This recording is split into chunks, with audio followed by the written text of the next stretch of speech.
सुप्रभात प्यारे बच्चों। जैसा कि पिछले वीडियो लेक्चर में हम लोगों ने पढ़ा कि पत्र लेखन के बारे में पढ़ा और पत्र लेखन कितने प्रकार के होते हैं तथा पत्र लेखन को कैसे लिखा जाता है इसके बारे में हम लोगों ने चर्चा की। तो आइए थोड़ा सा एक बार फिर से देख लेते हैं कि पत्र लेखन किसे कहते हैं। कागज़ के माध्यम से समाचारों का आदान प्रदान करना ही पत्र लेखन कहलाता है। पत्र लेखन के माध्यम से हम अपने भावों और विचारों को व्यक्त कर सकते हैं। पत्रों को माध्यम से एक व्यक्ति अपनी बातों को लिखकर दूसरों तक पहुंचा सकता है।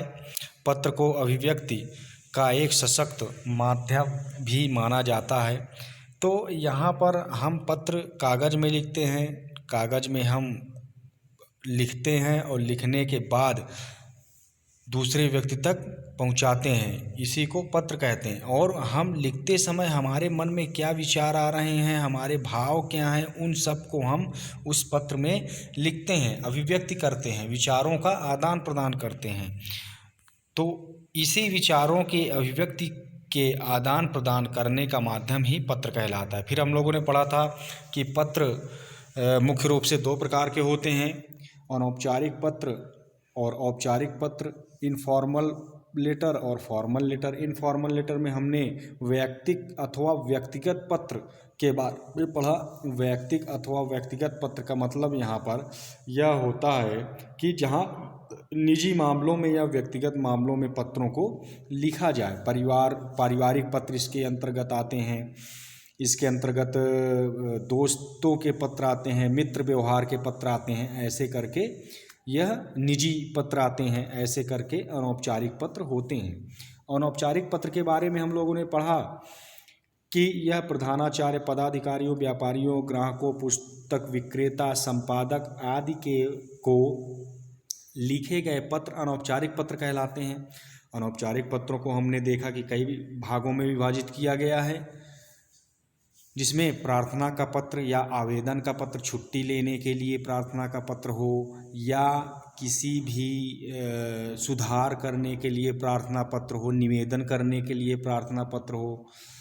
संपादकीय पत्र, संपादकीय पत्र में आता है सुझाव क्या क्या हैं, किसी को अपील करना हो, शिकायत दर्ज करानी हो, यह संपादकीय पत्र में आता है। कार्यालयी पत्र, इसमें सरकारी अधिकारी को, किसी सरकारी अधिकारी को या विभाग को जब पत्र लिखा जाता है कार्यालय से संबंधित, तो इसे कार्यालयी पत्र कहते हैं।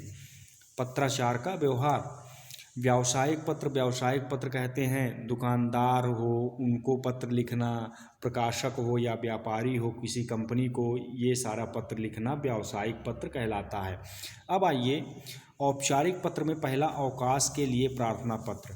अब यहाँ पर देखा गया कि जब हम बीमार होते हैं या हमें स्कूल नहीं जाना होता है या हम किसी कारणवश स्कूल नहीं गए, तो स्कूल से छुट्टी लेने के लिए, अवकाश लेने के लिए हमें एक पत्र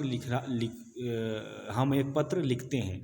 और यह पत्र हम प्रधानाचार्य को लिखते हैं या प्राचार्य महोदय को लिखते हैं। तो यहाँ पर हम प्रधानाचार्य महोदय को पत्र लिखते हुए दिखाई देते हैं, पत्र लिखते हुए यहाँ पर देख रहे हैं। तो यहाँ पर सबसे पहले हम किसको संबोधित कर रहे हैं, किसको पत्र लिख रहे हैं, किस अधिकारी को पत्र लिख रहे हैं। तो अवकाशी पत्र के लिए हम प्राचार्य महोदय को या प्रधानाचार्य महोदय को पत्र लिखेंगे। सेवा में प्रधानाचार्य महोदय, प्रधानाचार्य महोदय। फिर इसके बाद किस विद्यालय में हम पढ़ते हैं, जैसे केंद्रीय विद्यालय क्रमांक इसमें पालक्काड़ है, तो आप जिस विद्यालय में पढ़ रहे हो, जैसे सेवा में प्राचार्य महोदय या प्रधानाचार्य महोदय, केंद्रीय विद्यालय तमेंगलोंग। फिर इसके बाद आप विषय लिखिए। विषय क्या है, बीमार होने पर अवकाश के लिए प्रार्थना पत्र, मैं बीमार हो गया हूँ, मुझे छुट्टी चाहिए, अवकाश चाहिए। फिर आप महोदय से संबोधित करिए। महोदय, सविनय निवेदन है, मैं निवेदन करता हूँ आपसे, विनम्र निवेदन है, हम्बल रिक्वेस्ट जिसे बोलते हैं, कि मैं आपके विद्यालय में कक्षा, आप बताइए कि आप कौन सी क्लास में पढ़ते हैं, उसको आप वहाँ पर पत्र में, एप्लीकेशन में दर्शाइए। मैं आपके विद्यालय में कक्षा 9, 10 6, 7, 8 या 4 में कोई किसी भी कक्षा का आप नाम ले सकते हैं जिसमें आप जिस कक्षा में पढ़ते हैं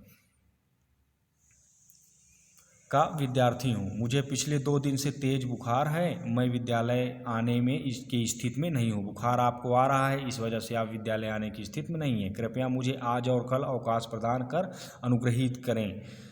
इसके लिए मैं आपका आभारी रहूँगा। धन्यवाद।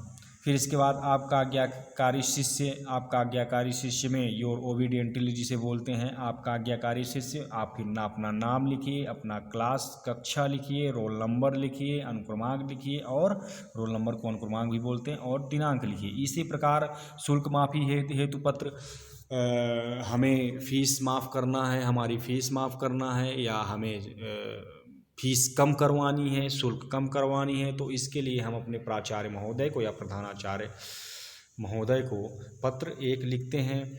फिर इसके बाद स्थानांतरण के लिए हम एक स्थान से दूसरे स्थान को जा रहे हैं। हम पहले यहाँ अपने इस विद्यालय में पढ़ते थे, किसी दूसरे विद्यालय में जाने के लिए हमें स्थानांतरण पत्र की ज़रूरत होती है, जिसे टीसी बोलते हैं, ट्रांसफ़र सर्टिफिकेट।